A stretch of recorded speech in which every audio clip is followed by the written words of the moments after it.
a thing last night where we had to end the stream Oh so that we yeah, could have a I know personal what you're talking conversation. about because I So caught it's on YouTube. I caught a little bit like, well, if you know, you know, and then if you know, you know, it's like, oh It's a lot of if you know, you know. no. I mean, I don't know exactly what it is, but I heard a little Honestly, bit of something.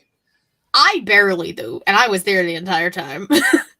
All I know is But that I had anyway. to pee for 40 minutes basically and didn't want to move because You there Oh, was you don't want to something be like happening. standing streamer and have a urinal? Oh, are No, we live? that's Oh, okay. yeah. So Justin, why were you almost late? So the reason why I was late is because so backstory, me, Char, and Annie, we've been kind of on this high of checking out school plays, like high school school plays. I think I mentioned this privately with y'all in the caf or something.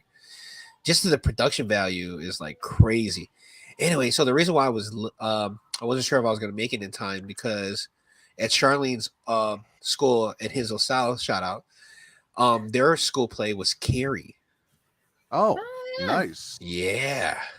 Very apropos. And it's so funny because like I'm thinking like, man, they're gonna do Carrie because if you know the tone of Carrie, it's not like, you know.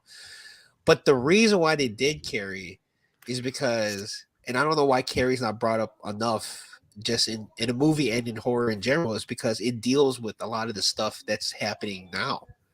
The bullying, the teasing, the being outcasted, being looked down upon for whatever reason, being like exploited because you're not like this, like plotting, people plotting against you, coming from a bad family, you know, things happening, you know, untreated trauma, like Katie, you talk about on your show a lot, and Matt, you know, talked about. All those messages are in the movie Carrie.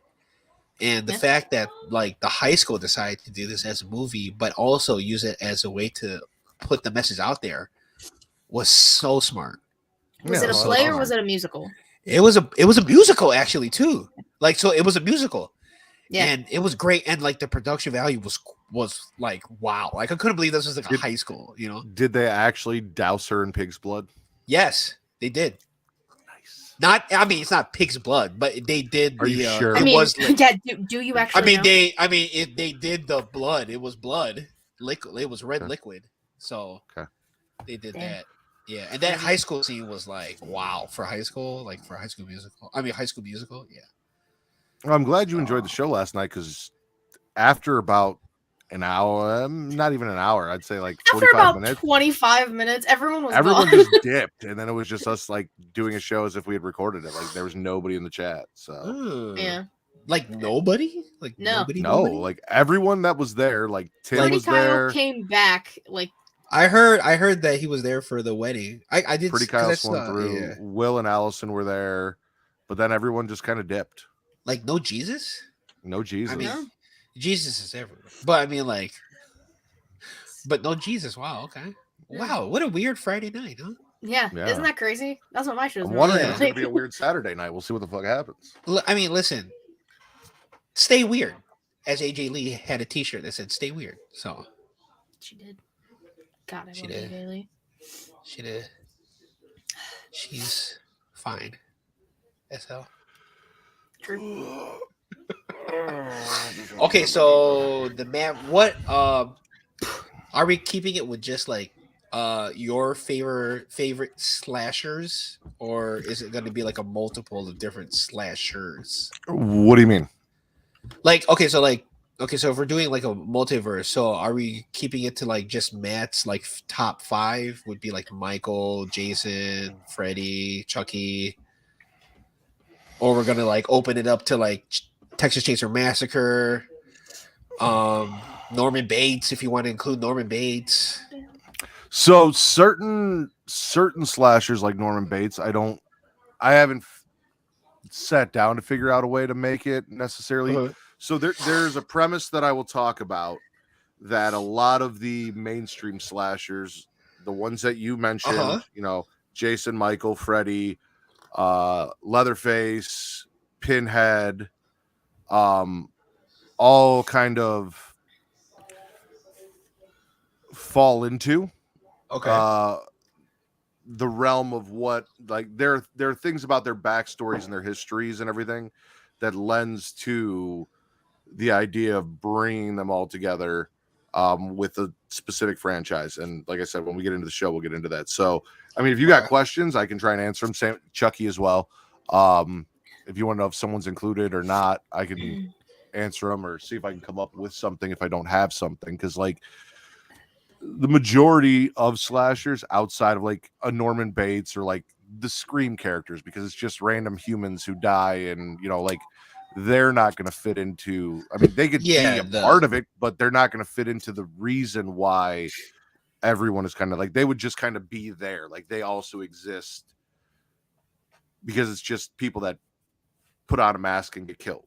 And then a new person puts on the same mask and gets killed. Like, whoa, spoilers. Spoilers for anyone who's never seen Scream and that's not watching right now. So spoilers for a movie franchise that's how old? Yeah. 20 plus years? 20 some years? 20, I think 25. Yeah. 1999, 98. Yeah. Oh, talk about Scream, the original Scream. Yes. Yeah. Like 90. Yes. I think that's 97. So 25.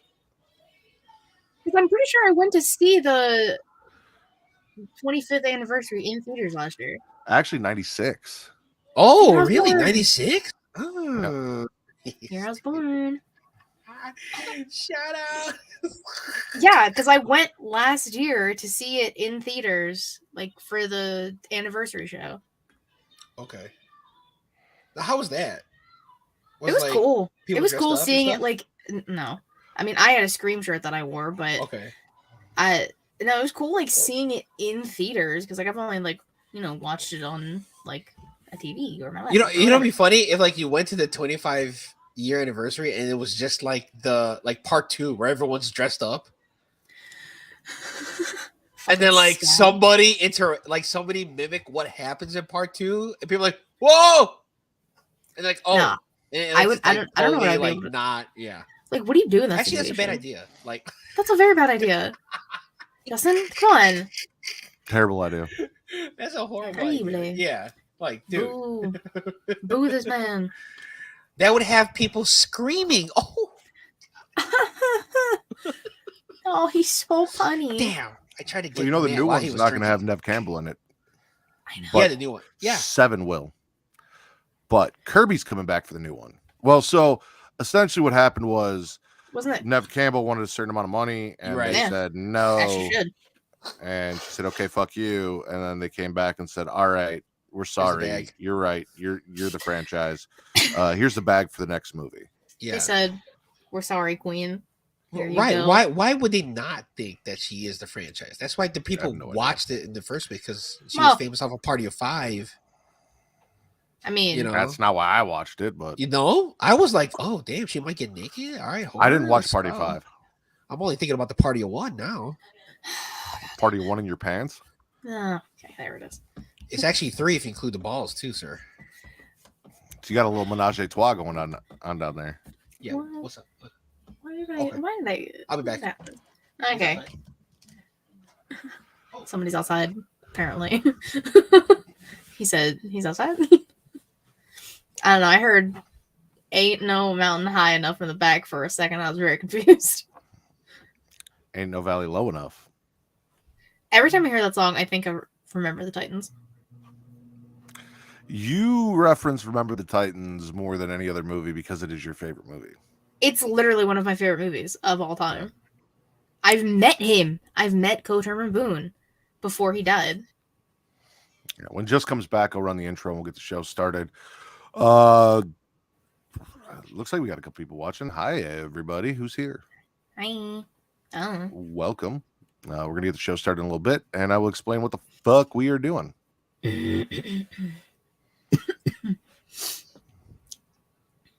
Fun. I love our intro, by the way. It's a great intro. It's a fantastic intro. It is. The beat. Fire. So anyway, Barbarian, yes or no? Well, we're waiting for Justin because he came in and you were just like, I've never had so many thoughts, but I did. I had so many thoughts about it, and I still don't really know how to feel about it. It took some turns. Justin Long was in it for some reason. I hated his character. I couldn't wait. You know, he was a douchebag. He was more than a douchebag. But it was it just so many levels to it I was not expecting. Like the house? Bro, there was so much. What the fuck is this? Why are you here? I got a notification that getting off was live, so I'm like, let me confront Reek for not showing up to my recording, but showing up to yours. But I see He's not here. You know, he said he's not coming, so He got stuck being a okay. DD. So he was supposed to, Yeah. and then he decided to go out and drink instead. it's because what a UFC's bitch. on, so that's why he's not So, here. so That's what you're why he went saying out. is what you wanted to do was derail my show by coming on to No. confront one of my guests while I was on air. Well, I knew you were doing the live stream. I knew you weren't gonna like just go straight into the recording of it. And you're still on the live stream, Well, yeah, we're gonna be on a live the stream. pre-show. Well, yeah, because Pre-show. Justin went to go fucking check who was outside his house and may or may not have gotten murdered and might not be coming back. So I don't think he got murdered. it could very well be a stranger situation going on right now. It could be. I believe that might be the case. I'm pretty sure I heard anyways. Char come on and be like, somebody's asking if Tamara's here and they won't leave. Stop. Interesting. Ah. Anyways, well, since Rick's not here for me to give him shit, I'll let you guys finish off the show. Later, y'all. Thanks, Vince. Okay. That's a palm. That's not. Just kick him. He can't get himself out. I don't understand. I don't either. I didn't even know Reek was supposed to be on his show. I thought it was just TC. I have no idea. He just kept saying Young Kings. Every time that he says Young Kings, I just assume TC. I don't know. When you say Young Kings, I think both members of Young Kings. Fair. Oh, well, I hear him. Yeah, he's fighting the fucking man with the bag on his head and the girl with the doll face. Stop. He's got the brunette in a chokehold right now. Stop. Oh, I just heard a glass break in the back. Oh my god, stop. He's just gonna come flying into frame, bleeding. Hit that dude. There's something going on. Hi, Allison. Hi, Allison. We're waiting for Justin to come back. He may or may not be getting murdered right now by the strangers. But, That's yeah, right. may or may not be. God damn. That could have been a gunshot. That was not. We don't put that narrative out there. Loud as fuck. See, it sounds like he's choking. He's being choked. He was laughing. He was laughing. I will. Like, he does remember we were doing a podcast, right? I don't think he does. Yo,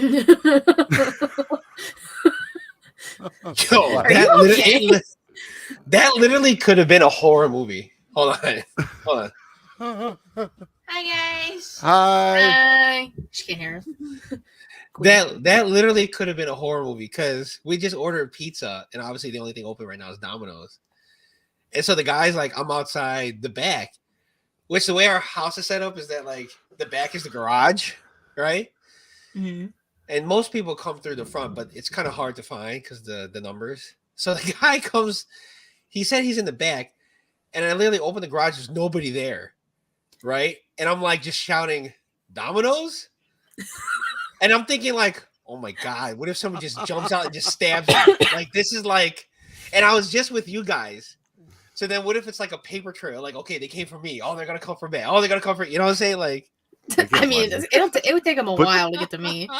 The funny thing is you were gone for so long, and Vince showed up while you were gone because he wanted to confront Reek because he thought Reek was going to be here, and Reek's not coming. For anyone that's tuning in, Reek cannot make it. And then he left. But I was telling Katie and Vince, I was like, this is the strangers right now. Like I heard Char say somebody asked if Tamara was home, and that's why Vince went or Justin went to go talk to her. And then like we heard banging and shit in the background and noises, and I'm like, dude, Justin's gonna come flying into frame, just like bloody, hit the poster board, drop. There was a big bang. I'm like, that was a gunshot. She goes, don't put that out there.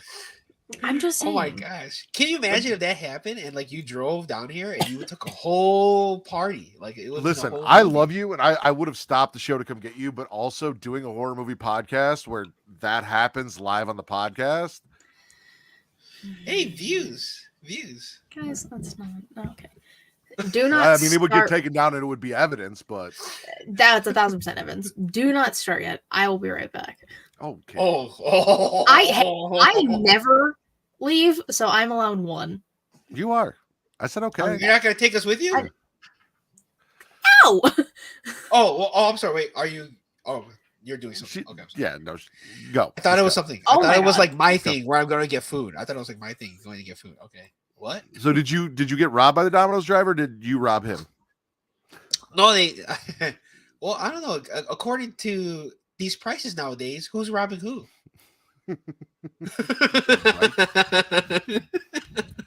You know, I hope the election changes all that, but we can only cross our fingers. You know what I'm saying? Well, seeing as nothing changed in the election, I don't think the election is going to change anything.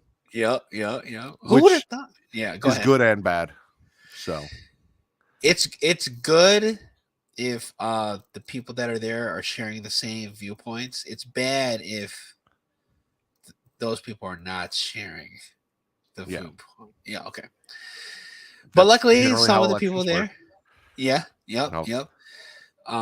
In terms of like what you and I agree on, I think we're both okay. Oh, we're So, good. Yeah, no, we're solid. Yeah. I think the things that like we stance on, we're both okay.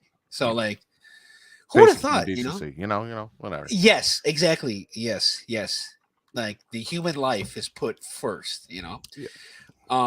Yeah. Who would have thought, man? Getting off political talk, Justin and Matt. What's going on here? Is this Yeah, our no, new that's- wave? That's the new wave. That's not what we're doing here. We're just trying to figure out the chat. Will and Allison who stopped by just want to know, like, What's you know, going if you- on? What are we if there's doing? a dead Domino's driver in your garage right now. Oh, dude. I like led with that. I should have took the laptop down there and did some like Blair Witch Project type stuff. Like, oh no. Found footage snuff film. Oh my gosh. It was yeah, going back on the play. It was great. Very forward thinking, I thought. Nice. Yeah. And it's funny because I was thinking about it. Like, I don't know if you probably saw it, but like there was a sequel to the original, wasn't there? I kind of Like in the 2000s. The Rage Carry 2. Yeah, and then like I don't know if that the person itself is like a descendant of the original. I don't remember. I only watched it once. It wasn't great. Yeah, So- it wasn't good. Yeah, and it had in the 2000s version, it had like Zachary Ty, whatever his name is from Home Improvement. Yeah. Do you remember that? Yeah. Mm-hmm. I just remember the house party where she was going fucking nuts. That was like the best part of the movie. All right. Well, we've got at least 2 viewers. Thank you, Will and Allison. Found footage porn films would also be really interesting, and that's something I'm now going to look for when we get off here. It's in the comments. fuck did I Will come brought back it to? up. I see that. What did I come back to? You missed it. I'm gonna run the Came back- intro. So Yep. Pineapple pizza. Let's go.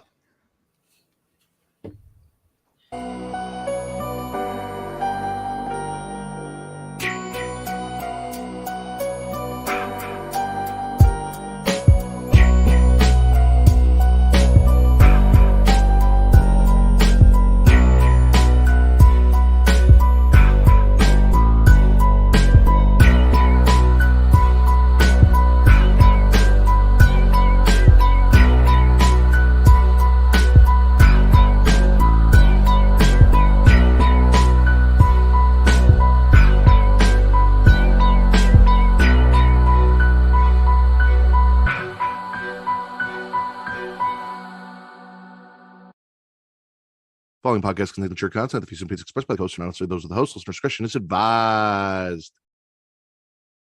Welcome to the #1 horror podcast on Pornhub, Getting Offed, where you can rack up body counts through gangbangs or slasher films. I am your host, the patron saint of podcasting, the Warden Matt Ritter, and I am here with my co-hosts this evening. She is the shaman of She-Lead, host of the She-Lead Showcase inside the mind of In the Crowd, newest show story time with the one and only Miss Katie Kinsey, Bay.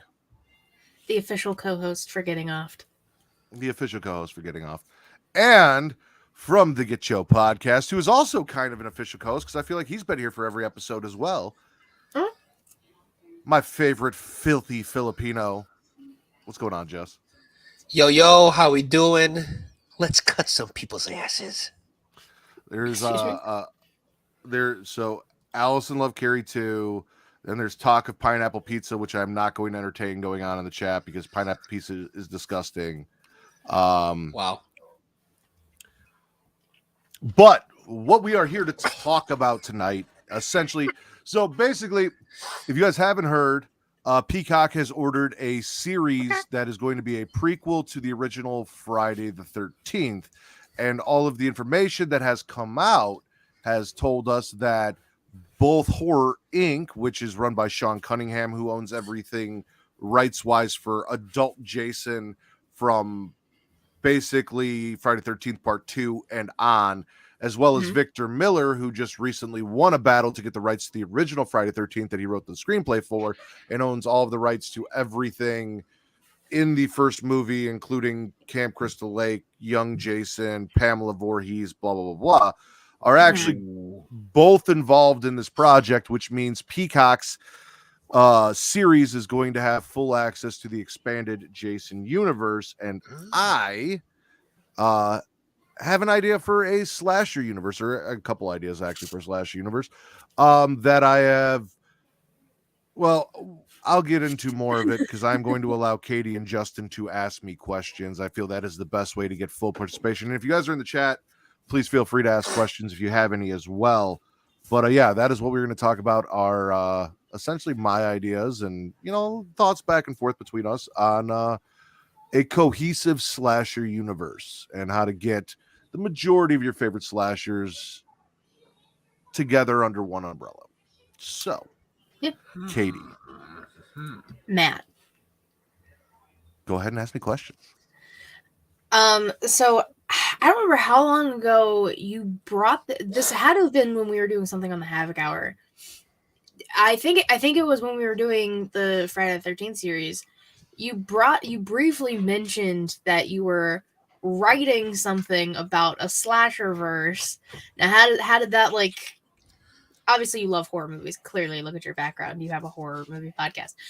So, like, how did you come up with this original, like, idea in your mind of, oh, well, what if there is a Slasherverse? So, I mean, you have the MCU, you have the, in my personal opinion, lesser version of the DCEU. They had the monster universe, the Universal Monster Universe they were trying to put together with stuff like I, Frankenstein, Dracula Untold, all of those things. And, one of the biggest talks, like, who would win in a fight? Michael versus Jason, Freddy versus Jason. Freddy versus Jason was the first film that kind of really successfully brought that idea together because they were both owned by, I believe, New Line Cinema at that point. So that's kind of where it started. The origins of my concept. So there are two concepts. The first origins came from Jason Goes to Hell, which we will get into a little more. The second one was I essentially just wanted to tie up a bunch of loose ends that were in the Halloween franchise and then expanded that to an entire universe where there are characters in both Halloween 6 and Halloween H2O that never died and never returned, that I want to know what the fuck happened to them. And I was a big fan of Supernatural, and I was like, let's make Supernatural and pair up two cousins instead of brothers and have them ride around in a muscle car and go hunt slasher monsters, because that was the original, one of the original concepts. So it would be John Tate from H2O and Michael Myers incest baby from the end of Halloween 6. You make that face every time I say it, like you don't know it's a thing. I know it's a thing. It doesn't mean I have to like it. But it would be, him finding out he is Michael Myers' child, and them essentially traveling around America, going to all of the famous haunts like Springwood and Camp Crystal Lake or Newt, Texas, because they hear of things that sound like it could be Michael. And then when they get there, they run into Freddy, they run into Jason, they run into Leatherface, so on and so forth, because every major slasher franchise has kind of its own unique area where things take place in, and that could even extend beyond just slashers. Like you could go to Amityville, you could go, all of these different places and find out kind of like what's going on and have them hunt things outside of the realm of just slashers. But that's not the full on how to bring everyone together. That's a lot more complicated. I still love that idea. Dad's on a hunting trip. He has been back in a few days. It makes sense too. Like the fact that they go to these places and be like, oh well, like it's very possible could be Michael, and nope, it's a murdered man who haunts you in your dreams, like with a creepy glove. Like it's insane. Yeah. Okay, so I have a okay. So then the incest Mike is like a good guy. Well, so like you said, like he's kind of like figuring out things. So he's like, okay, I want to go find my dad. Right? I honestly hadn't. Yes and no. So I honestly hadn't figured out the entirety of that story, but the premise is that Michael Myers in Halloween 6, per the producer's cut, had a baby, whether it was through relations or through, as we've coined on this episode, the milking of Michael Myers and the use of a turkey baster, an incest child with his niece. That child was then raised by Tommy Doyle and Kara Strode at some point. And as I got into it, it was like, he finds out who he is. He finds out that, Tommy and Kara have been lying to him. Maybe Tommy and Kara, they don't get together. He's just living with Tommy. He finds out that he has a half brother, goes to visit him.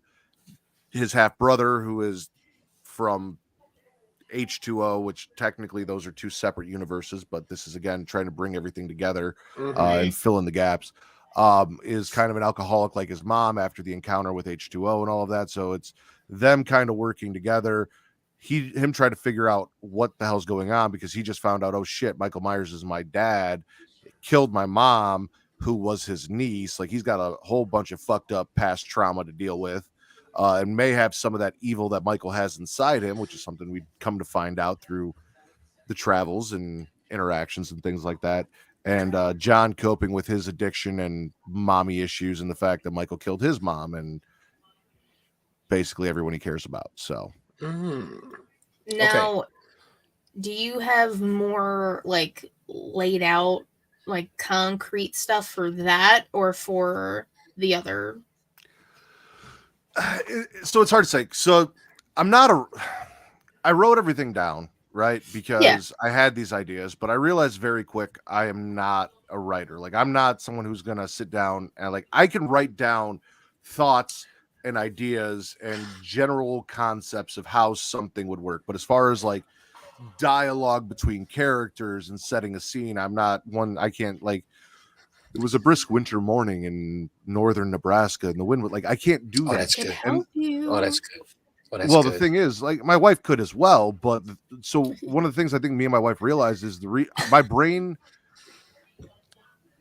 doesn't work that way, and she reads a lot of books and then she does a lot of writing. I am not much of a reader, and I feel like that kind of hinders me in my writing, whereas I am much more of a movie person. So when I picture things in my head, it's in movie scenes, but not played out fully as a full movie. I can picture certain aspects of what I see and what I want at times, and I can put them there, but putting the pieces together, writing, is not my forte, which is why I want to do this podcast, because now I can do what I do best and talk and get all of that information out in the best cohesive way I can, I've done a little bit of it on TikTok. Some of it's over there. If you go follow my TikTok at Smacking a Raw, very early episodes. The Rack does some stuff on Friday 13th. He does. You didn't see that? Mhm. I did. I just Yeah. make the face as the rack. There's some stuff about, the Slasherverse. Will and Vince are flirting in our comments right now. That's Just cute. there. But yeah, no, that's that. I would say I don't have an end game really for either. Like Mhm. Okay. I'd say I have more of a more general outline of how everything would go in the cousin brother half brother comedy or The supernatural. whatever. Yeah, the supernatural. Yeah, supernatural. ripoff Yeah. of where things would go, because obviously it's going to Uh-huh.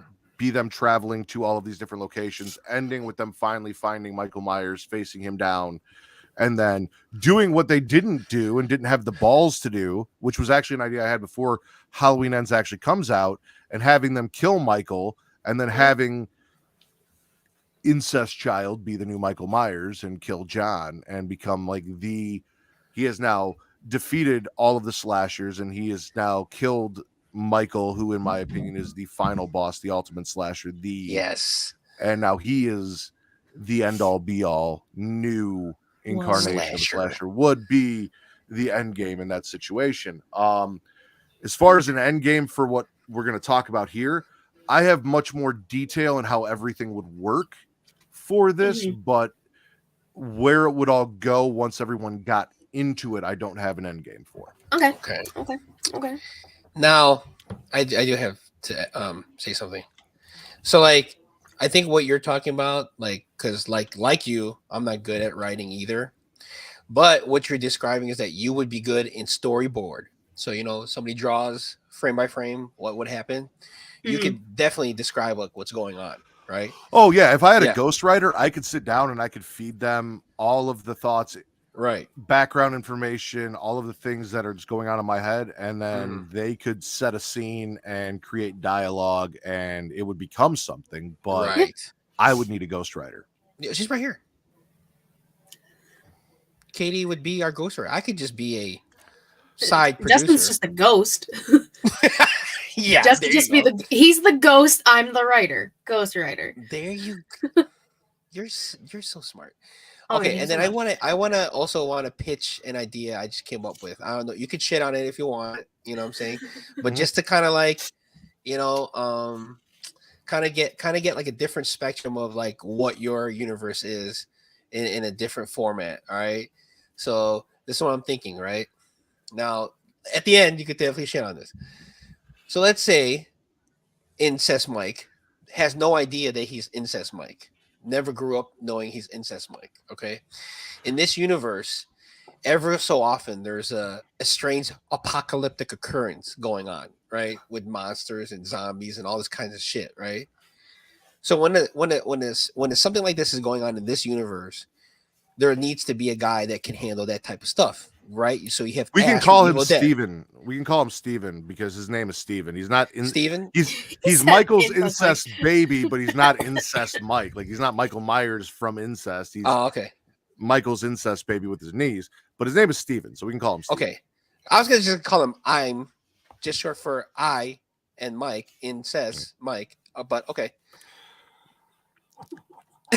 Continue. Okay, so when this type of shit happens in this universe, you need somebody to help, like, take care of all this. So like Ash from Evil Dead, right? Because he survived a whole bunch of shit, right?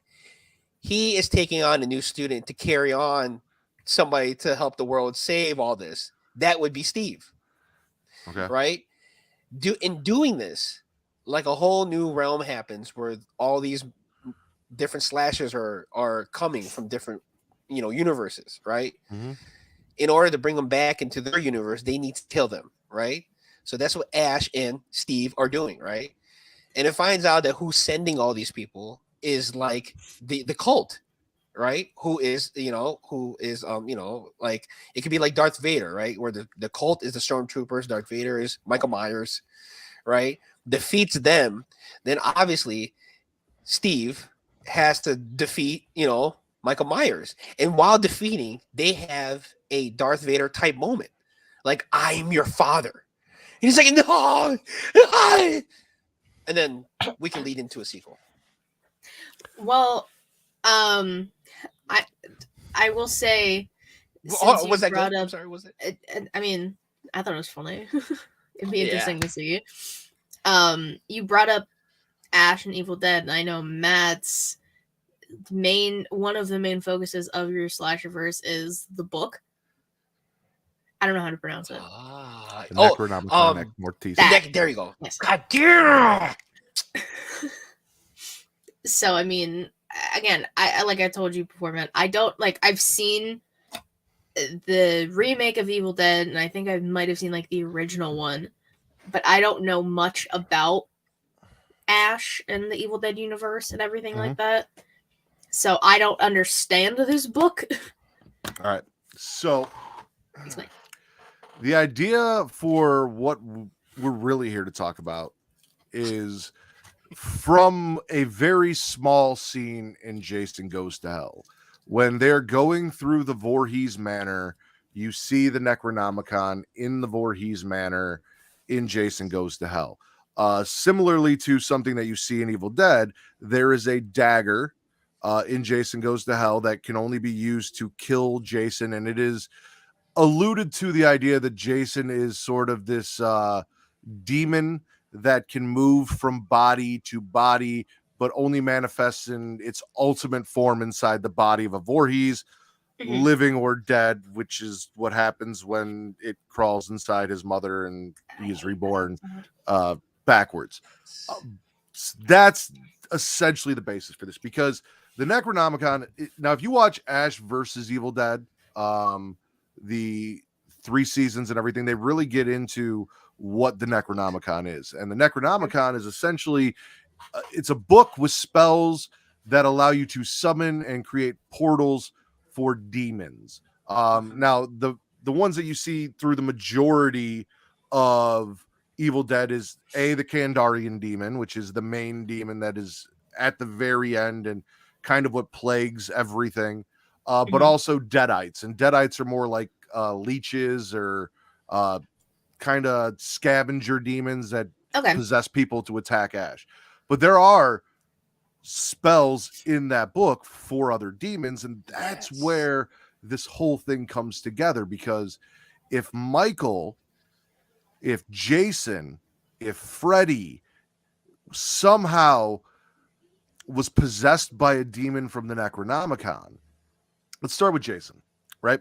So Jason drowns as a little child. His mother goes crazy, mourning her lost son. We don't really know what happens. Like they tell us kind of, they kept trying to reopen the camp and she kept doing things to shut it down. Then they finally reopen the camp. She murders a bunch of camp counselors. And then all of a sudden Jason comes out of the lake, grabs this girl. And then in the next movie, he's a grown ass man. Like, right. All right. Yeah. So my thought was either Pamela, in her distraught madness of losing her son, finds this Necronomicon, reads from it, and then decides that she has to commit a certain number of sacrifices to bring her son back. Okay. The last one's supposed to be Alice, which is why she allows the camp to be reopened and starts killing these counselors, but in essence ends up being herself, because Alice kills her. This would then allow that demon to possess Jason, which is why Jason comes out of the water as a child the way he is, but through the power of this demonic essence also grows so rapidly to the full hulking form that he is and becoming the Jason Voorhees that we all know and love. The other thought is that her Elias has the hand in it as opposed to Pamela, because he is the Voorhees. It is found in the Voorhees Manor, which I believe is supposed to be his father's house, that Pamela was not there. Dad left, started a new family, all this stuff, all this shit's there. So maybe, there are rumors, stuff in comic books, all the stuff that like he was kind of slowly out watching Jason and seeing Jason and knowing Jason was back and alive, and So either one, I kind of like the idea of Pamela, Mhm. being the one. But let's say Pamela doesn't know how to read from this book because it's Latin Yeah, and it's all Latin. fucked up. So he does, and he casts the spell, and he puts Pamela on this path, and she ends up being the final sacrifice, which he knows she needs to be, and blah blah blah. And that would be how Jason is brought into this universe, or Mhm. created in this universe. So for all of these things to happen, you're going to have to take a little bit of creative liberty with their origin stories, add a little something to them, change a little something that, or just a little information that we may not have had before to get them to where we need to be. But essentially, the Necronomicon is the linchpin. There will be a demon in the Necronomicon that is summoned through certain acts. And I mean, even the people in Evil Dead don't know how to read the Necronomicon, but there are illustrations that guide you through what's going to happen and all of that and things like that. If you can't decipher things, if you're just randomly reading verses and words and you don't know what the fuck you're saying, you're summoning shit, like all of this stuff happens. See, this book reminds me, and now it's not really the same at all, but for how I grew up, Charmed, they have the Book of Spells, and it's everything. Okay, that's all I kept thinking about. I was just like, oh, it's a Book of Shadows. Fuck yeah. Yes. Power of Listen. 3. Let's go. That could be a whole other show. Just write this down. More Hey, ideas. listen, we could do it. I mean, come on, Piper, Phoebe. You know what I'm saying? Let's do Prue, Paige, come it. on. Prue, Paige, come on. Listen, I had all the seasons on DVD. Just we'll go toe for toe. I'm telling you, I had all their pictures in my. Okay, I'm sorry. What did you say? I'm sorry. What? Stupid. I thought we were going somewhere else for a second. Okay. No. Original Charmed was the best. Yeah, the remake was terrible. Ooh, original. Oh, you talk about the new series? I think Allison means like original OG, series as opposed to the new series. They Yeah, try to make it garbage. I can't watch the new one because especially if they're like way it's too not young. Good. Yeah. I had a little notebook that was an Necronomicon too, but who else do you want to know about? Hold on, real quick. So my version of my version I was trying to pitch, was that okay or in the trash? So your version, very interesting. I think an animated version of kind of like, I think it would work great as like an animated version of Yeah, because the Slasherverse. Necronomicon cool. was like a source that they would be using, Yeah, as their main guide, like the Tobin Spear guide in Ghostbusters. Like if you wanted, I was gonna say if you wanted to go kind of more of a Ghostbusters route than like a straight up horror with a little bit, because you got Ash as your main character, and Evil Dead falls into dark comedy, horror comedy aspect to an extent, mostly dark humor, really campy shit. So yeah, no, I not a terrible idea at all. Yes. Justin's like, that's one. Yeah. Let's go. That's what I'm talking about. So I'm curious about your guy Michael. How does? So this he's the big bad, right? He's the big bad, right? Well, no, so in this, it's just bringing everyone into a universe. So he was the big bad in the other. These are two separate ideas, Justin.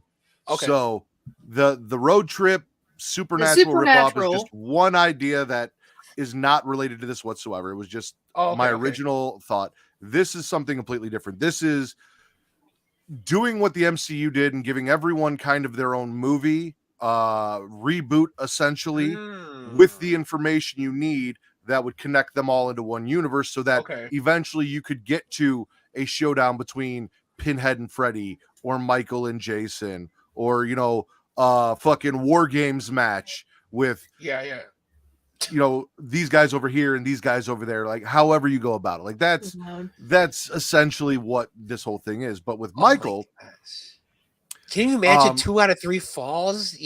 Texas Chainsaw Massacre and Jason. What? Dude, Leatherface would die. We'll get into that. Leatherface is a bitch. True. With Michael, a lot of people aren't going to like this because I am one of the few people that is a fan of the Cult of the Thorn, and that is going to be an integral part of this because... Okay, dude, I was just about to say that. Okay, but go ahead. The Cult of the Thorn is based in Celtic mythology. And again, this goes back to demons, All Hallows Eve, all of these things, Samhain, all this stuff. So essentially, again, the ritual that we find out is produced in the Cult of the Thorn, or used in the Cult of the Thorn, to create Michael and all of his, predecessors, they got from the Necronomicon. Like another thought I had was maybe like lost pages of the Necronomicon. So as it's kind of traveled around, there are missing pages. They talk about that in Ash vs. Evil Dead. So instead of finding the actual book, maybe they have found pages from the Necronomicon and used those. And that is where they channeled what they call Thorn, which would be the demon that then possesses Michael and gives Michael his power.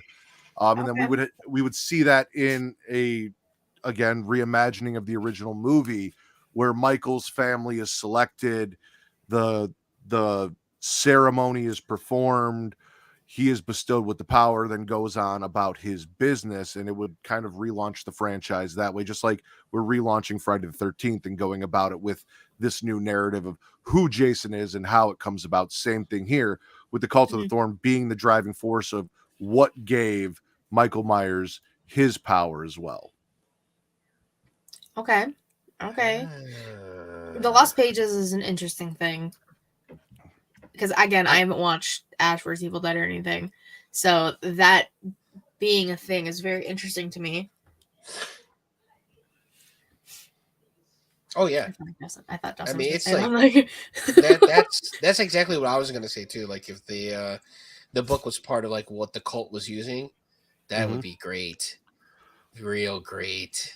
And there'll be like another way to like open up the realms of sending demons, but why would they be sending demons? That's the first question I would ask. I mean, we could just make a one up. Why are who sending demons? The cult.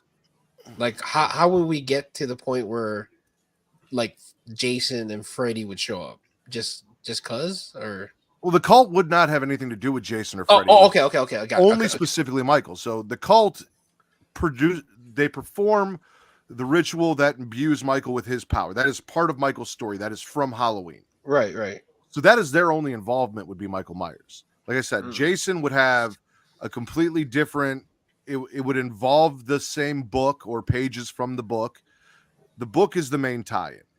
Right. And it kind of travels around from area to area in different ways, forms, or whatever, unleashing these demons that are then possessing dead boys, young boys, grown men, all of these things, and turning them into the monsters that we all know and love. Gotcha. So, Freddy. All right. So, again, another not fan favorite film of the Nightmare franchise would be Freddy's Dead, the sixth installment. But in that, we get a lot of Freddy's history, his backstory, him being abused, this and that. And then we find out that he makes a deal with demons before he is murdered to get his powers. So again, very simply, how does he get in contact or know about these demons is through the book. He knows he's close to getting caught. He's looking for a way to immortalize himself, to save himself, because he knows it's only a matter of time before they find him and they kill him.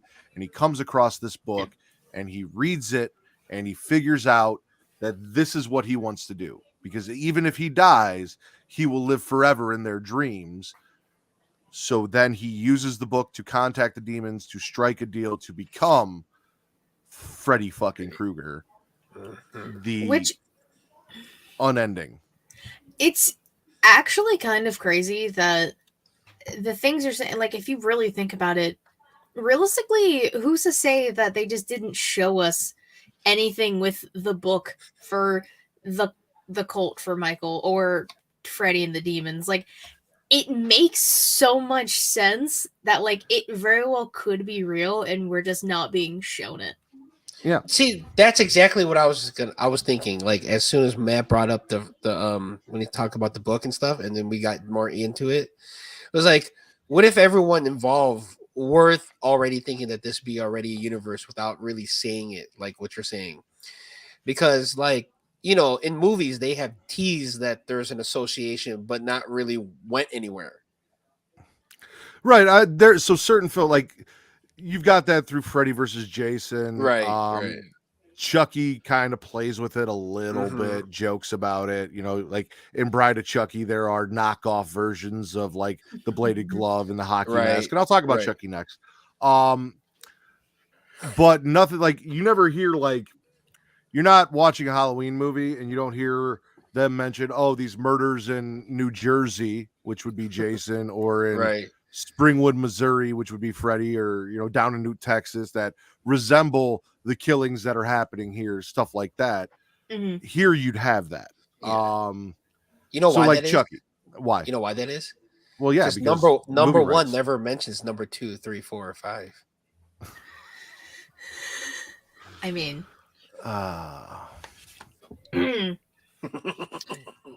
he's so proud of himself. Did 789? Did 789? Ooh, 789. That'll be like that's like Scream. That's like, you know, Ghostface, Candyman territory. You know, Candyman we talk about the top five. Candyman would easily be a part of this and would be a viable way to bring that into this. But Chucky. Okay. Righty ho. Everything that we know about Chucky involves the heart of Damballa, the demon of Damballa, who gave Chucky his power. And again, the book. Where did he learn this voodoo ritual, or where did the person that taught him get this voodoo ritual from? They got it from the Necronomicon. That gave him his power to transfer himself into these dolls, which is why it is so diverse, and why once he becomes a doll, he seems to become even more evil than he was. It's really just as simple as that. Is basically all of the evil in the world that we know of through different rituals, whether they be Celtic or Norse or voodoo or satanic or whatever, all are. You look at religion, right? We say Christianity is kind of like a basis, but there are all these different sects of Christianity. There are all these different religions that have the same teachings for the most part, and then as they kind of divide out, people take what they like and leave what they don't and change certain things, but they all kind of have different names for a god and different thoughts. Jesus was this, Jesus was that. It's all a little bit different, but it's all very much the same. You know, right? As you look at it, it would be the same thing here. I'd call it the Necronomicon. They you would call it what the fuck did they call it in Multiverse of Madness for Doctor Strange? God, it's the book of can't get Book of Shadows out of my head. I'm looking it up. Darkhold. God, wow, you really just pulled that out of nowhere. I did. Well, the reason is because Sam Raimi directed fucking Multiverse of Madness, and I said it was a Marvel Evil Dead movie. Yes. Like, oh, that's true. You had the Necronomicon, you had fucking Deadite Doctor Strange. Like, Sinister. Well, the eye for the monster was like the book. So, God, that's where it's from. No, Darkhold. There's a D. There's a D at the end. There's a dark hole, and Vince will show you that. Will. So anyway, yeah. So if you look at the book like that, where whether it's satanic practices, Celtic practices, voodoo practices, it all comes from the same source, and that source would be the Necronomicon. Yes. So here, the source from Charmed. I'm sensing a theme. I'm bringing Charmed into this. Damn it! You are. Hey, it could be volume 2. New Testament. It's the new Avengers. But yes, the voodoo curse, the curse of Damballa, the eye of Damballa, all of these things are things that would have been instructed to be created practices through the Necronomicon that then got passed down and eventually made their way to Charles Lee Ray, which he used to then put himself in the doll and become the notorious murdering doll that we all know and love. Yes. Which did you guys watch the latest episode of Chucky? I'm one episode behind. Yeah. Sorry. Okay, then I won't talk about it. No, you can talk about it. I don't care. No.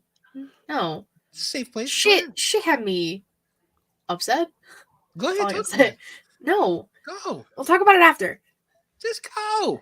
That's not what we're here for. Okay, but here now dude, honestly, now that we're talking about this, I feel like they really were like the movies are really connected because the Jason Voorhees, he gets possessed and he jumps in, like you said, has to jump into different bodies, like you're saying.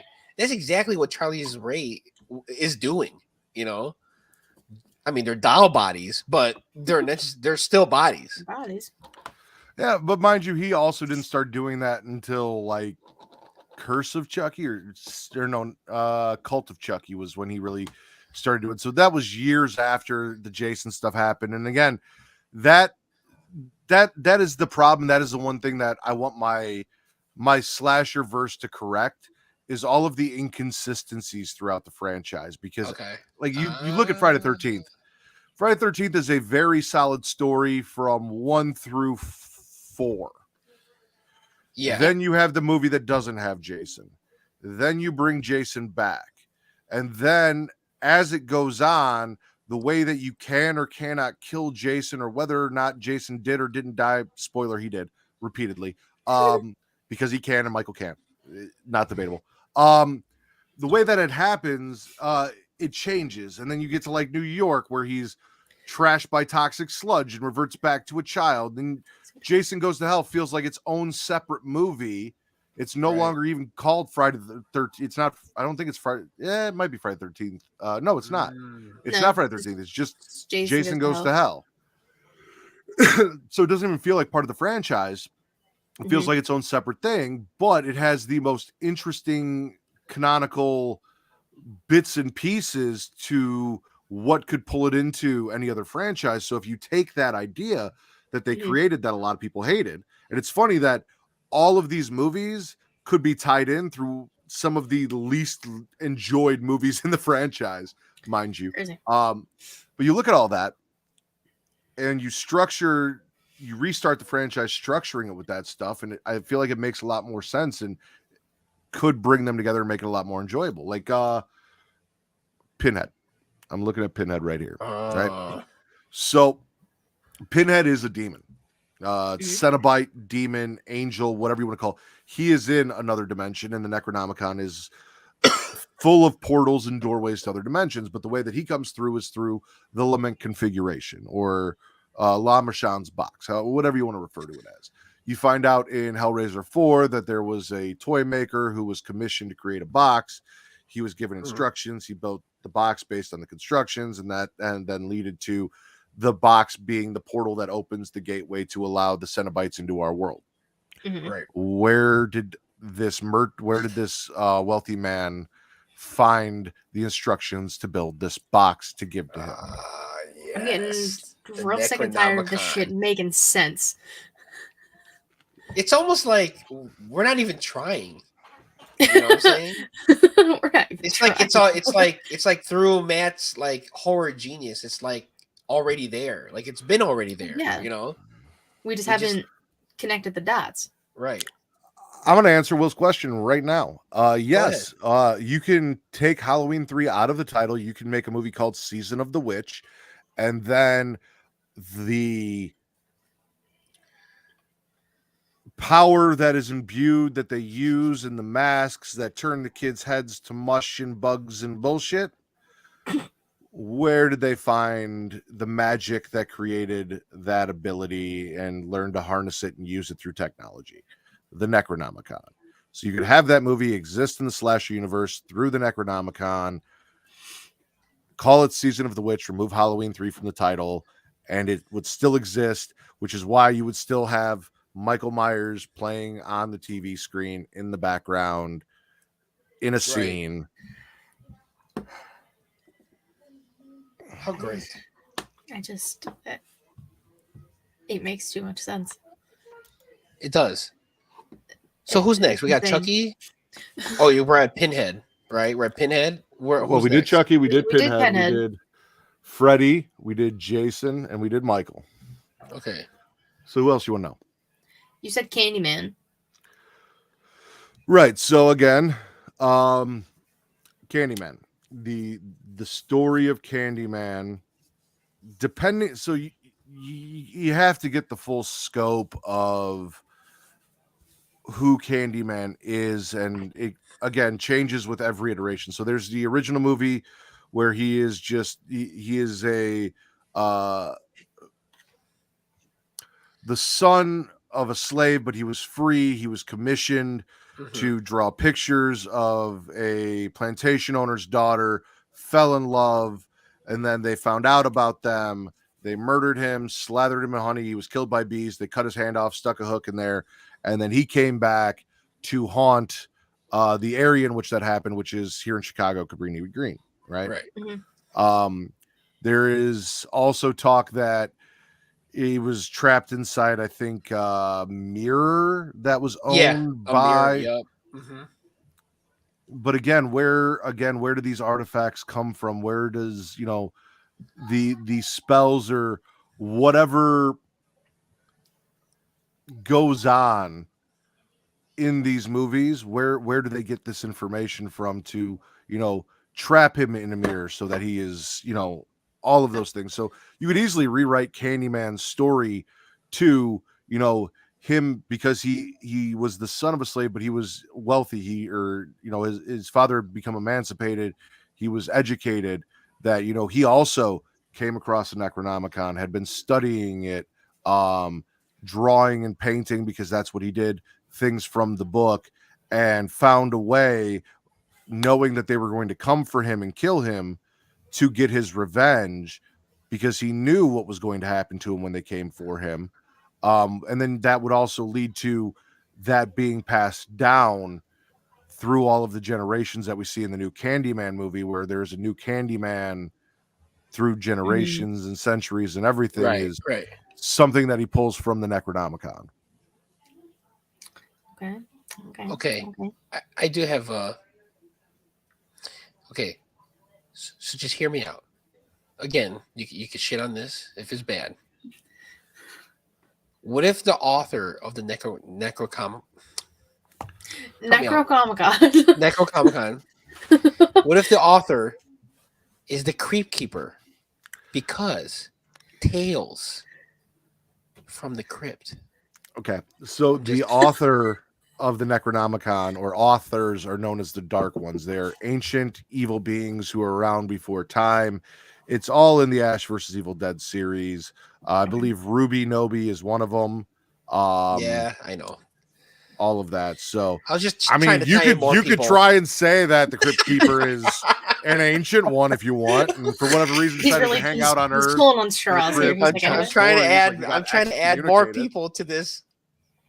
And then what if in the Lost Pages there's a section, right? There's like a section that just looks weird, right? In the book. And basically, if you need to rid anyone of any ghosts, you just simply call these three names: Beetlejuice. I don't want to say it the third time, but you get it. Beetlejuice. Looks around. Are we gonna do Bloody Mary and Candyman real quick too while we're at it? No, Bloody Mary's scary. Bloody Mary's that movie's scary, yeah, because we're 2 words away from saying it 3 times. Okay, but but we're not looking in a mirror, so that's okay. No, but that's because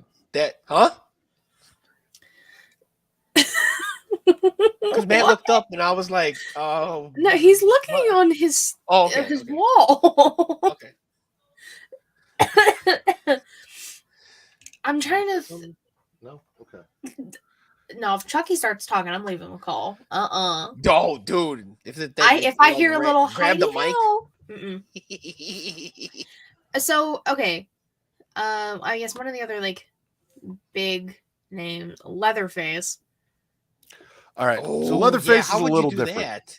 Leatherface is a little different because so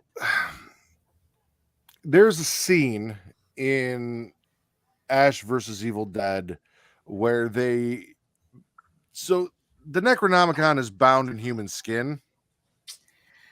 I I knew exactly that's what you were gonna say. There is a scene in Ash versus Evil Dead where they cut the face off the Necronomicon and then they put it on Pablo. I'm not gonna say that the first mask that Leatherface ever wore was taken from the Necronomicon, but I am going to say that being unable to read, being from Newt, Texas, being a little uneducated down there, they found the book, were unable to read it, but saw that it was bound in human skin and then got the idea of using human body parts for lampshades, a mask for their son, things like that, came just from them seeing the book.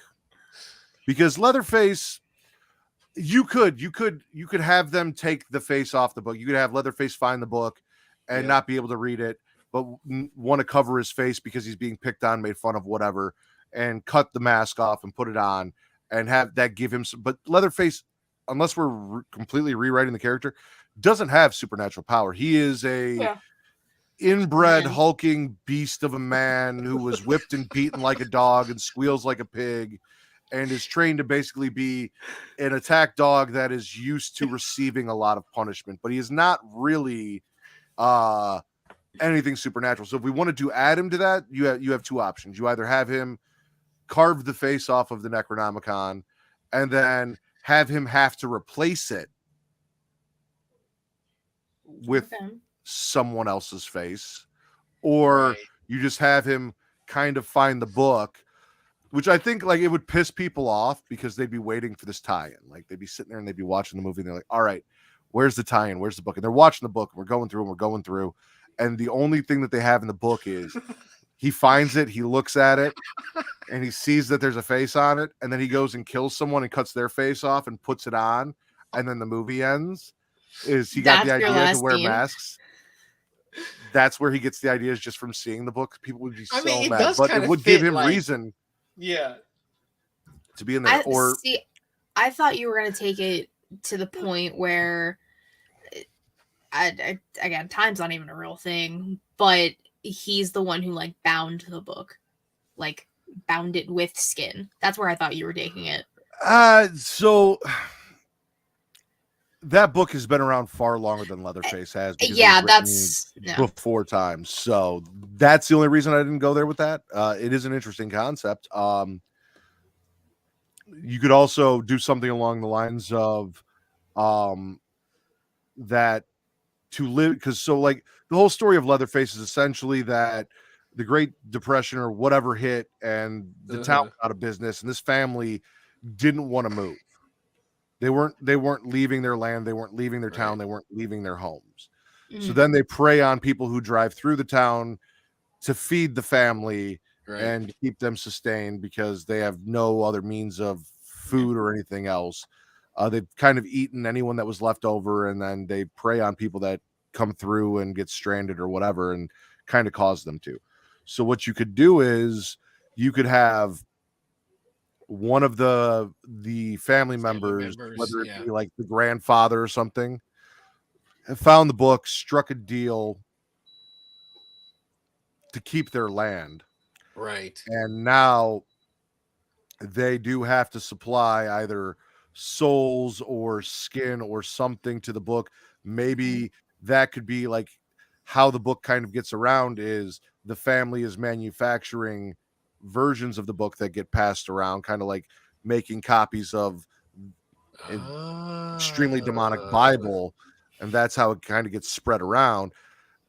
The issue with that is the time constraints, whereas the Cult of the Thorn and the Celtic stuff, the invention of voodoo, all of that is far beyond when this family comes to be in the 70s. So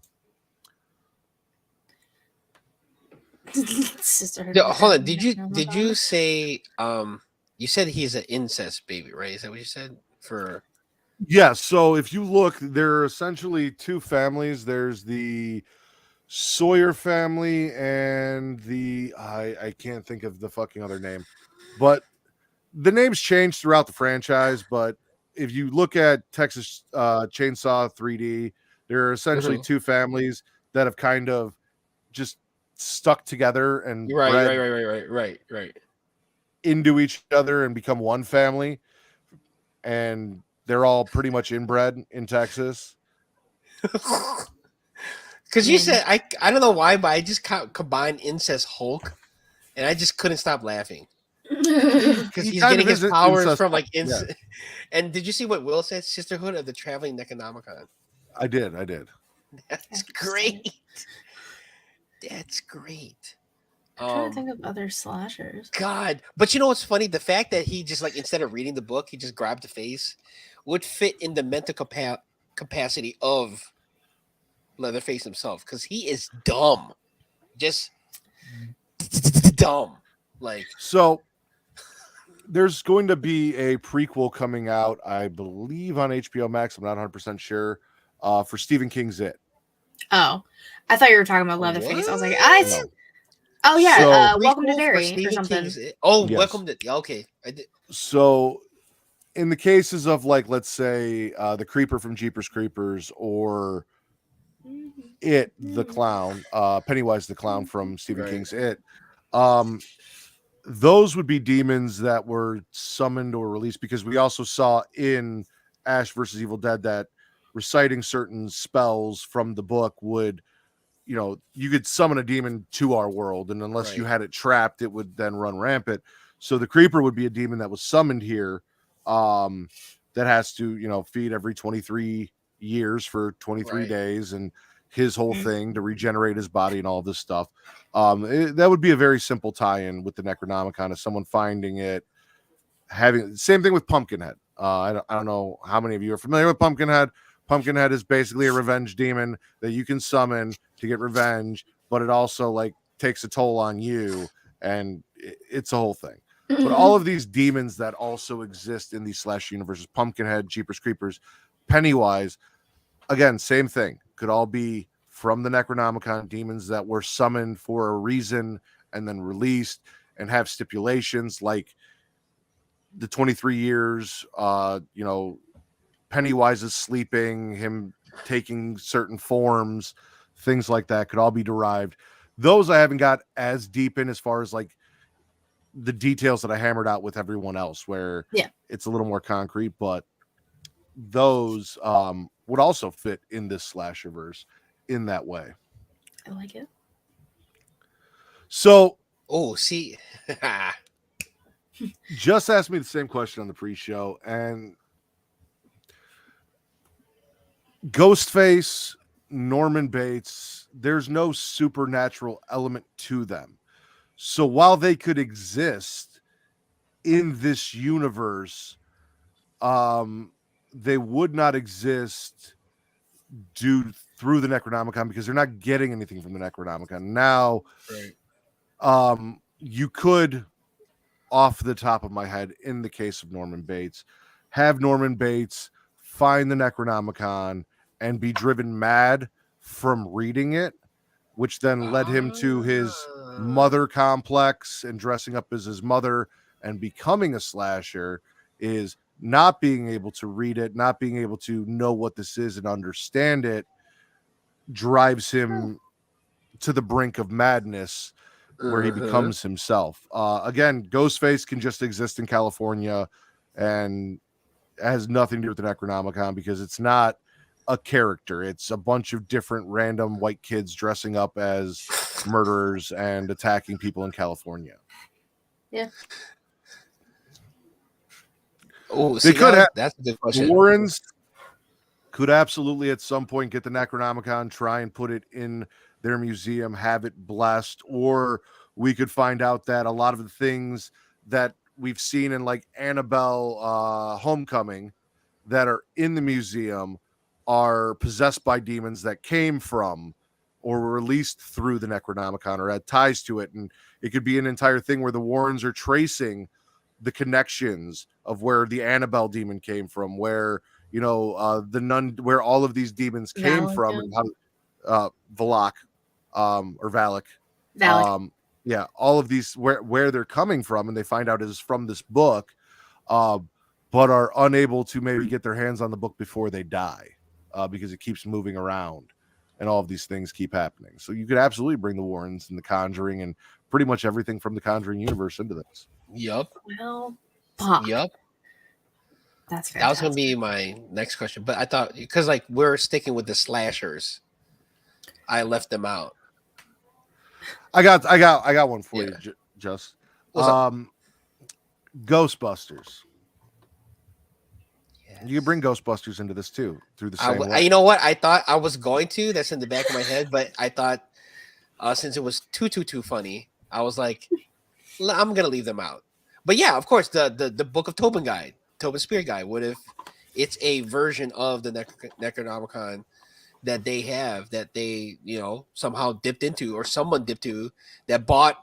What if they bought that book at the library that Ray Stans has, and then the information that's in the Here Tobin comes- Spirit Guide, there is you go, stuff that yeah. was derived from the Necronomicon. There you If maybe Egon and his genius learned how to trap ghosts from studying the Necronomicon, and that's how he created the traps and how he created the proton packs. I'll get to that here in a second. Well, also we're just like Zool. Man, we're just Zool, yeah. And the whole ritual of releasing Zool and all of that. You tie all of that in. We can get that in there. But again, I wasn't sure if that was how big you wanted to make this verse be. 13 Ghosts perfectly works with this. All you have to do is the book that he is using to summon the ghost to give himself immortality ends up being the Necronomicon. Yes. He has a book that they find. He cuts out the spells from the book, or she cuts out the spells from the book and hides them. It's there. It's in the house. It's a whole thing. That book is the Necronomicon. 13 Ghosts is now part of the slasher. At this point, it's the horror verse. Now that we've brought okay, the horror verse. All right. It's now the horror verse. It is now the horror verse, yes. But yeah, no, the very simple way is to mind you, if anyone does decide to do this, I would appreciate, at least for the main slashers that I mentioned here, you please contact and consult me and allow me to help you with whatever you may do with this idea. Should it become a movie or anything, and pay me for a little bit of the idea that I've got. You have to get rights, man. Every time they show the movie, based on Matt Ritter's, But specific characters I have a specific vision for, but really the linchpin is the Necronomicon Ex Mortis. It is what it is, and it also brings in everything Evil Dead because it is Evil Dead. Like, that is the basis of Evil Dead, which then again allows Ash to go and fight Michael and Jason and Pinhead and Freddy and all of these things as well, because he goes where the book goes and he follows the book and all of these things. But yeah, no, you pretty much add that book to any story, tweak the story a little bit to have the book be the reason why these things are happening or where these evils came from, and it can be part of this universe, and you can create an entire universe around it. You can share characters between them. You can have, you could have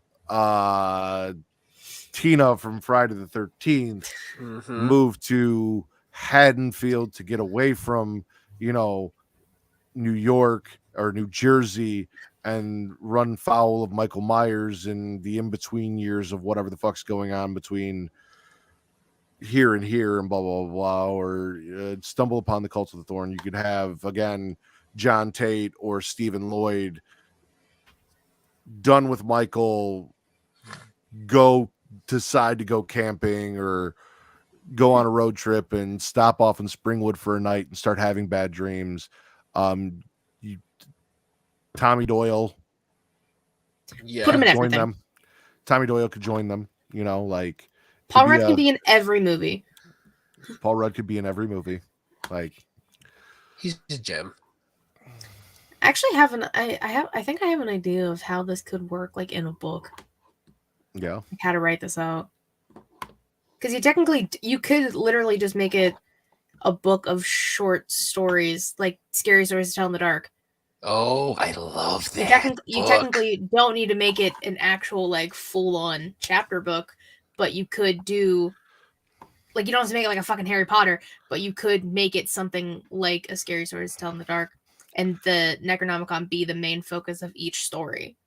And that's interesting. So that's kind of where I ran into the issue when I was writing, because like my thought was it would be each chapter would be about a demon, and then that demon would be a demon from the Necronomicon that was connected to a character, whether it's the dream demon for Freddy, or it's the what I called, I believe, the resurrection demon for Jason, or all of these different things. Since Jason can be resurrected, like every demon, there was a specific kind of demon that was summoned or something to do with the book, and that would each be the chapter. And then I was like, all right, well then the first chapter has to explain everything about the Dark Ones, how the book came into being, all of this stuff.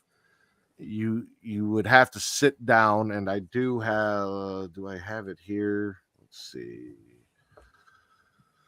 Horror Cinematic Universe. So I have dates like 1784, the Lament configuration is created. 1921, Elliot Spencer becomes Pinhead. 1939, Jedediah Sawyer, who is the Leatherface, is born. Jason drowns at 11 at 1957. Michael is born in 1957. Judith Myers is killed in 1963. Freddy is killed in 1968. Texas Chainsaw Massacre takes place. Jedediah Sawyer, Leatherface, in 1974. Pamela Voorhees is killed in 1975. 1978 is when Michael Myers commits his first murder. All of these things, like boom, boom, boom, boom, boom, you know. So you would sit down, you would have a timeline, and you would have a time frame, and in these years, these things happened leading to, and then each chapter would start. Jason's story would start the year that he drowned in 1957, and then you go from there to build out. Just all these movies do is link everything by relaunching the franchise under one universe, and then from there, wherever you decide to go with that character, whether it be crossover movies or redoing the franchise to make one cohesive story. If you want to take Jason and get all the way to Jason Goes to Hell and have it make sense, now we have the beginnings and we have the ends, and you can get to a point in there where they find the dagger that kills Jason. We can also create through these stories, you know, if there are specific, like there is the Kandarian dagger, which is used to kill the Kandarian demon in Evil Dead. There is the dagger that they don't really give a name that is used to kill Jason, and whatever the name of that demon is that we would have to name, and then name the dagger after to kill Jason. So there could be all of these trinkets that were left behind to kill these demons that need to be sought out and found. Like, okay, now we know Michael's backstory, so now Laurie can go, you know, come in contact with somebody that will tell her about this tool that could finally defeat Michael Myers, finally put him down, so on and so forth. Or Tommy could find it through his study of Celtic rituals and runes and all of these things. And it may not be a dagger in every case. It may be runes. It may be, you know, other things that are used that have given the opposite power of these characters in this universe to defeat them or trap them or stop them. All of that would be there. But yeah, it would definitely have to start with, in the beginning of time, before the world was formed, blah, blah, blah, blah, the Dark Ones created the Necronomicon and this and that, and blah, blah, blah. You would have to have a chapter in there for Evil Dead and the story of Ash. You'd have to have a chapter in there for, and that's the way I looked at it, was everything would be a chapter with an origin. And then from there, because again, I'm not a writer, so I didn't look at this as like a series of books. I didn't look at that. I looked at this as, in my head, I was writing it down, but it would be the start of a universe, whether it be comic books or movies or a TV show on Peacock, seeing as Peacock now technically has the rights to both Michael Myers and Jason, or at least has the rights, or the characters are being able to be used on the same network because Right. Peacock is the one that produced and released. It's a different production company, but because I believe A24 is doing Friday the 13th, and that is not who did the Michael Myers stuff, but it's still under the Peacock banner. So if we can do that, Chucky is also under the Peacock banner. That's right. Oh yeah. Everything under the cock. And if they have the rights to Jason, and Jason was, well, it's owned by different people now and all that, but it shouldn't be hard to get the rights to Freddy too, because that's already happened once. Right. Oh man, it's all going So, together. You could do that as a series of shows on Peacock where this, and that's why this whole thing came about, was because they're going to do a prequel story to Jason. So let's do it fucking right, guys. And let's start with the Necronomicon. Let's do the prequel right and start with the Necronomicon. If somehow the Necronomicon makes some type of cameo in this fucking prequel show, I'm going to lose my mind and contact you immediately. Be like, they listened. Captain. Cabin in the Woods is a great example because Cabin in the Woods has ancient gods that are being satiated through the tropes of horror movies, which could be one of, if not all of the ancient ones that wrote the Necronomicon book. And then, as he says here, all of the, and then you wouldn't have to use knockoff versions of Pinhead and so on and so forth. Right. Damn. Ooh. Very good, Will. Will's right there. I can't wait to. So wait, so like let's there's nothing released about what the prequel of Friday the 13th would be, right? What's the title? Like, isn't it Welcome to? No, isn't it just Camp Crystal Lake? Crystal Lake? Is that it? I don't know what the title is. I know a prequel series was ordered. I know that Victor Miller is a producer, and Horror Inc., which is owned by Sean Cunningham, is also a producer. I don't know if they came out with a title. I know that the information that we've gotten is the series is going to start as a prequel, but they basically have the ability to take it as far as they want to go anywhere they want with it. So after they do the prequel, they could essentially relaunch the whole series as seasons of a show about Jason. Right. They can basically it is a show. It is not the movies. And I think they only have TV show rights. They don't have rights to make movies. Yes, Katie? Okay. It is just called Crystal Lake. Yeah. Oh, okay. Okay, so personally, how do you feel about that? I'm excited as fuck for it. Listen, I love mythology. That's why I want to do this. That's where this whole idea of a Slasherverse came from. The things that add to create the mythos of these characters is what really interests me. That's why I love Halloween 6. That's why I really like Jason Goes to Hell and all of these movies, is because that's where the backstory, that's where the reason, that's where the mythology comes in. So them making a series and giving me more Jason as opposed to just never getting it. I have never been a one who's like, oh, don't remake it. I don't want to see it. Like, I'm not that person. Right. I want as much of my favorite characters as I can get. So if you're going to make more stuff, it may be fucking terrible. I doubt it, but it might be terrible.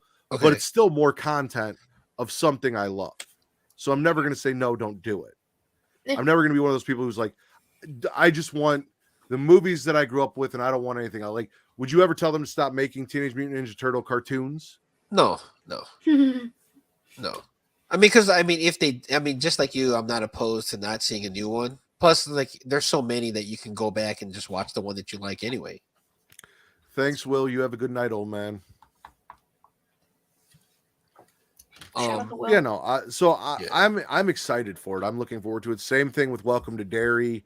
All of the stuff that's going to give me more of the characters that I grew up on, that I love, a deeper dive into the backstories of how they got to be there, maybe iron out some of the wrinkles in the stories and figure some shit out. I am all for all day.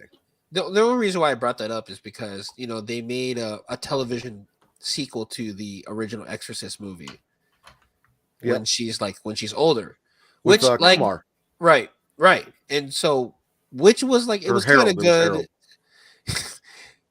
Uh, Yeah, it was Harold, not Kumar. yeah.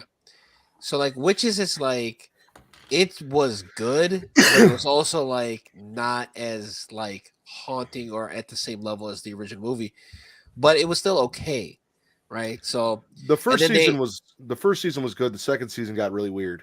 right, and then so that was kind of like iffy with me and Shar, and then they did Bates Motel, which is basically a prequel to the Psycho, and that was great. Yep. So that's why I'm kind of like I'm just like you guys. I'm excited for the prequel shows, but at the same time, I'm also like, okay, well, if it's not good, then you still have the original franchise to look forward to. So like, as I think I'm more excited for Crystal Lake than Derry though. It's fair. Because like it's like Crystal Lake, there's a story to be told. I think Derry, there was no story until what's the name? The boy fell in the sewage. Why would you think that? Because there is no like reminiscence of accidents happening. Yes, there is. Before. Yeah, there is. Yes, there is. It's throughout the entire movie. They talk about the history of the town. No, it's the town. It's Pennywise. I can't remember like how many years it is off the top of my head. Oh, you know what? There's like you're right. It's about Derry. Yeah, Justin. The show's gonna be called Welcome to Derry. I'm sorry. But not just that. The entity that we know as Pennywise the Clown has existed for centuries in that town, and every so often it comes back okay, to now I see. get it. Okay. And in the book and in the movies, they talk about all of these great tragedies that happened that were like marks of basically the years that he came, where there was a massacre, what they called the Black Spot, and an ironworks explosion, and all of these things that happened, all these great catastrophes in Derry that are centered around him. And especially in the new movie and in the book, they go all the way back to like Native American times and like rituals of them like trying to get rid of like it almost made it sound like he was the fucking comet that killed the dinosaurs. The way they talk about it in the new movies. Like, he was. We don't have proof he wasn't. No, you're right. Now that I'm thinking about it, okay, I don't know why I thought it was.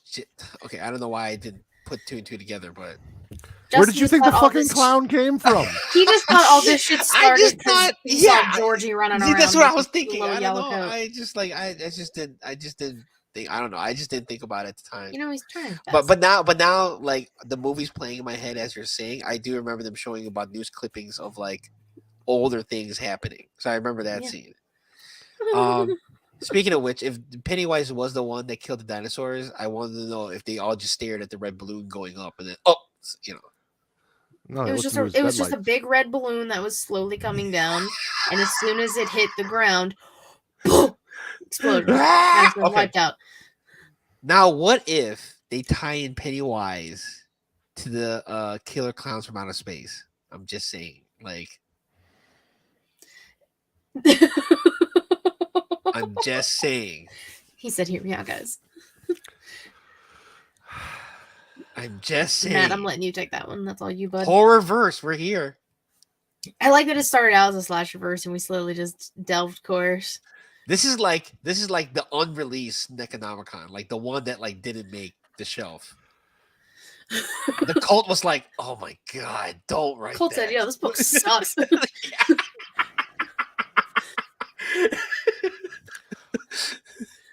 Theoretically, the way it is described in the books, and you could say that Pennywise is, in a way, a killer clown from outer space. I suppose. While I know that one of my favorite female wrestlers loves killer clowns from outer space, that is not my particular brand of no. So no. Wow. No. I know. That was a reach. I know. That was a huge something. reach. Yeah, because I was gonna say, you know who would do the soundtrack? ICP. Yeah. Oh yeah. Yeah, because clowns. I know. Because clowns. It's funny. It's supposed to be funny, but I'm the only one laughing. You guys got any other questions, critiques, thoughts? No, honestly, like walking into this, I'm kind of thinking like, okay, Matt's a horror genius. Like, how would this all tie in? And as soon as you brought up Necronomicon, I'm like, fuck, that's how it's gonna tie in. Like, as soon as you start saying it, like things were just connecting in my own head. And believe it or not, the first thing was the Ghostbuster thing, because the book. Before you said everything else. And then when you finally wrapped it all up and then you said the Ghostbuster thing, I'm like, I knew it. I did that just for you. So yeah. But yeah, it's crazy when you think about it. I mean, the Chucky thing, where is he getting the voodoo and all that and everything else? It's pretty wild. All very simple ways to connect every Literally. character that we know and love with a And slight it's funny because tweak. like if you think about it, like what if this is what ends up happening for real? Because like everybody's trying to make their own Marvel universe, you know. So like, what if this is a way to kind of like do that? Because like like you said, like I didn't think about it, but they only have the rights to make a TV show. Chucky's a TV show. Yeah. Chucky's a TV show. Chucky's a TV show. Camp Crystal Lake is going to be a TV show. Didn't Freddy have a TV show? I don't know if Freddy had a TV show. Didn't he? I don't. Yes, He but did? it was called Freddy's Nightmares. See, I didn't watch it. I knew it was a thing. I'm just tying in TV shows. I forgot about that. It was so bad. Oh wow. Wow. I wrote like 18 pages of shit on Google Docs that I just found. Can you please send it to me? Oh, should we get like Jizzy or Benji to draw the storyboard for this, and then we just have a whole cafeteria? We become a whole like screenwriting team. I feel like. Listen, Stephanie Myers wrote Twilight off the internet. I'm pretty sure we can get this going.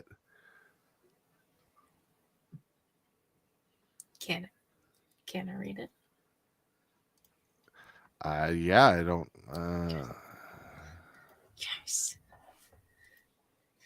Listen, I don't care if it's good, bad, whatever. I'm just excited.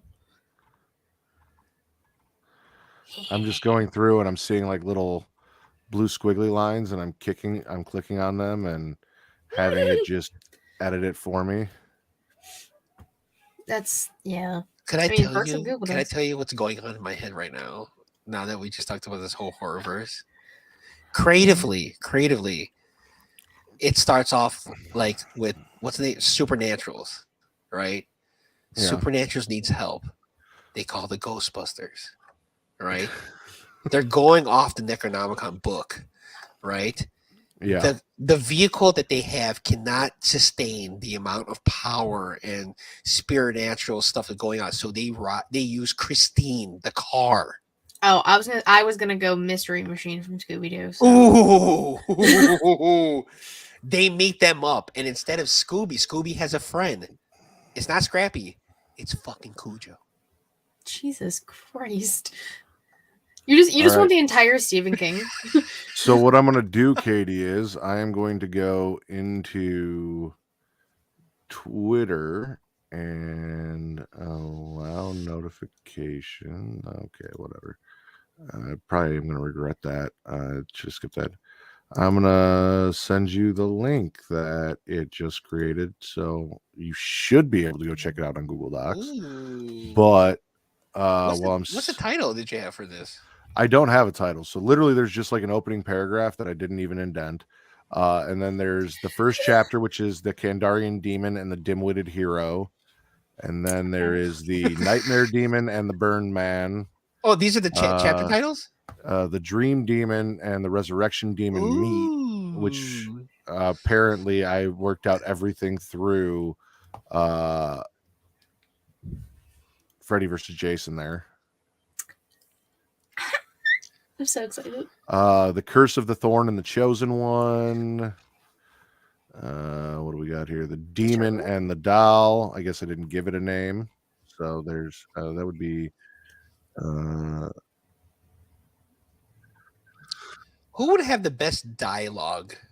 Like the best promos, like back to back? Would it be Freddy and Chucky? I feel like Freddy and Chucky would. Well, Freddy.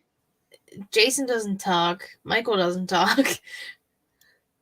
They would do Jason and Leatherface like how they did Oscar and EO, just subtitles. You know. Yeah, except theirs wouldn't be an actual language. Theirs would just be sounds. A knife, machete going back and forth, it just says machete and then a sounds. chainsaw. change that to Damballa and the Doll. The Man in the Mirror. So I did have.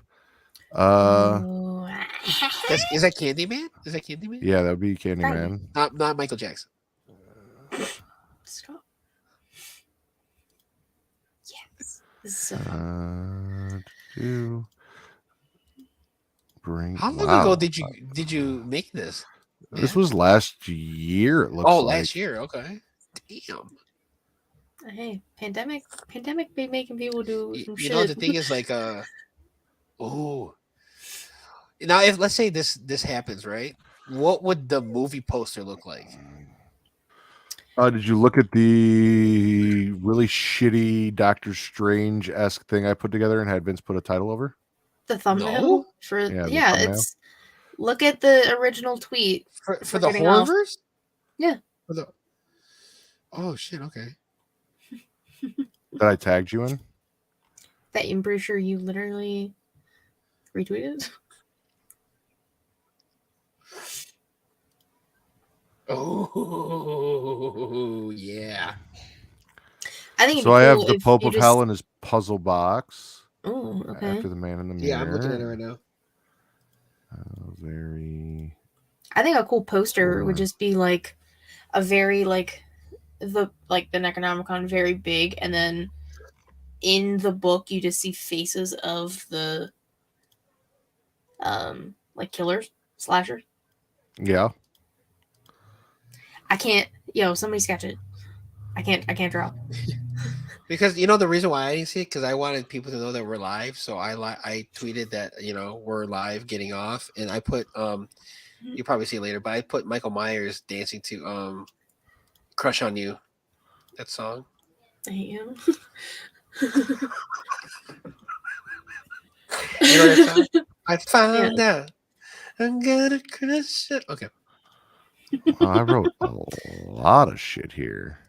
I'm going to be looking at this tomorrow when I get home from my movie and going to the gym. I am very excited.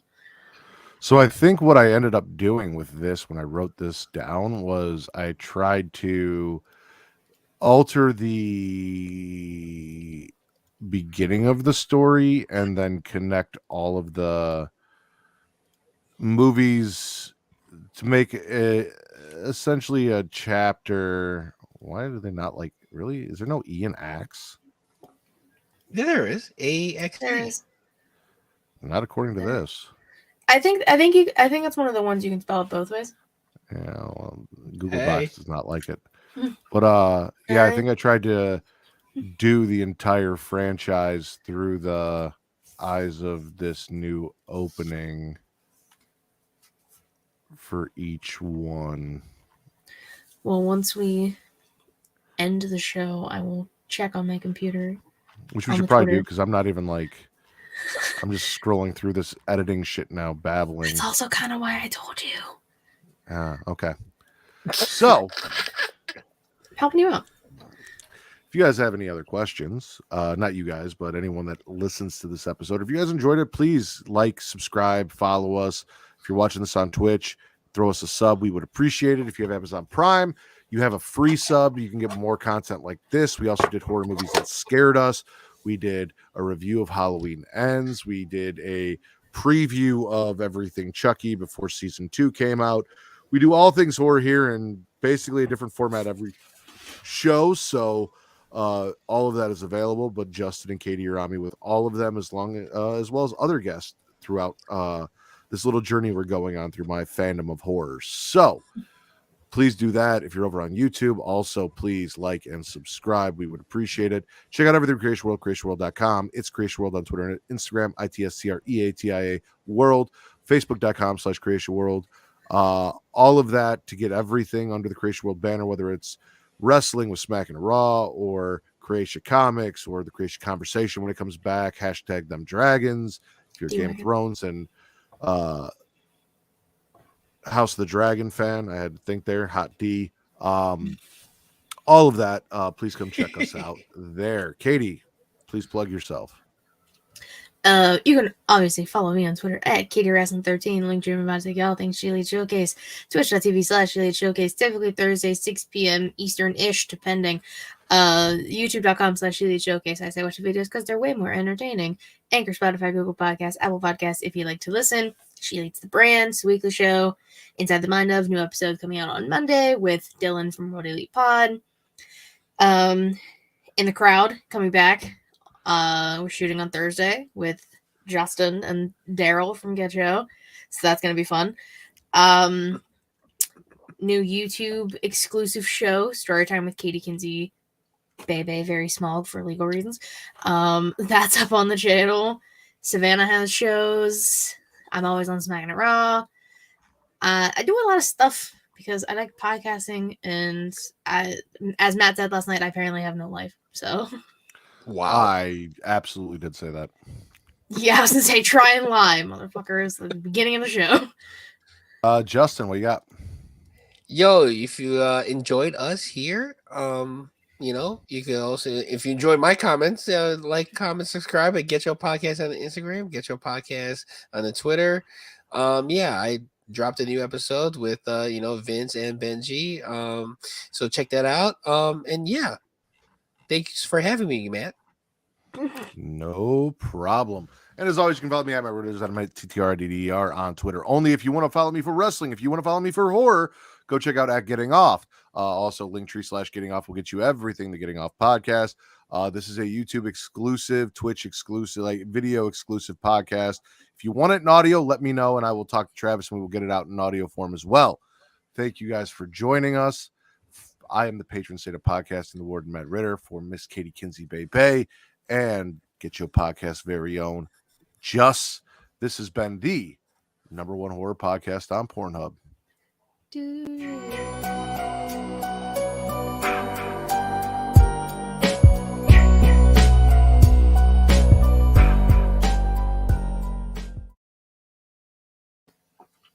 And we're back. I can never get enough of that theme song, man. I can never get enough. Yeah, it's phenomenal. It's phenomenal. Let me see if I can open. Electric Blue, is that electric? Is that Electric Blue Mountain Dew, by the way, or no? It's Mountain Dew Voltage. I Hold knew on it. a second, That's Katie. your favorite. Oh, it says I need access. Oh, how do I give you access? You probably have to go into Google Docs and do is it like hold on, let me go into Google Docs and figure it out. Oh, here we go. Anyone with a link. Oh, okay. Done. And then share, copy link. I got it. Okay, cool. Yes. So excited. This might be your next story time episode. No. I think it auto saves too, so I don't have to save it, but I think I went through and clicked on all the corrections. Let me just do a quick scroll. Oh, nope, there's one. Oh my god, wow, you really did write a lot. Oh, hey, I see you typing. Damn. Oh. Very excited. God damn, you wrote a lot. Ooh. Is that the old Demon of Vengeance, NXT? Pumpkinhead. NXT takeover shirt right there? Yes. Nice. I'm also probably going to change that part right at the beginning that says Sons of a God to whatever the group that was fighting the Kandarian. I'll have to go catch that off of Ash vs. Evil Dead, but there's a name of a group that's like hunting the demons in Ash vs. Evil Dead, and I'll fix that. Okay. But Okay. yeah, it's all I there. don't want to read it. I don't want to all spoil there. myself. So Matt, I have a question. Yes. So how are you feeling with these getting off episodes? I'm enjoying them. There's no format really. Like every episode has been different. Like we did one episode like what we used to do on Havoc Hour, where I kind of did my recap stuff, and then we did all of everything Chucky leading up to it. That was an homage to what we did on the Havoc Hour. The next episode where we had a bunch of people and we all came in and we gave it was just a review. Like it was a recap. Yeah, we reviewed the thoughts final on Halloween Ends. Yeah. It was not like I didn't give my version of a recap, anything like that. Then we did the movies that scared us, where it was just friends sitting around bullshitting about movies that scared us, and then here it was kind of like an interview style-ish, kind of was the goal. I don't think it came off quite as I had envisioned it, but I still think it was good. Because I didn't want to be the only one talking, so that was the whole goal of like getting you guys involved, was having you guys ask me questions about it, and then I can answer them from whatever was going on. But I also wanted to get as much information out there as possible, and I didn't give you guys notes of things to ask me about. So, thankfully, I knew a little bit about this because you have mentioned it while I've been in a call before, so I knew a little bit. That's like how I knew that, like before I even saw the thumbnail, I knew like your main thing was the Necronomicon being in like the main focus, and I like that. I just added the entire Charmed universe in there for my own personal well-being.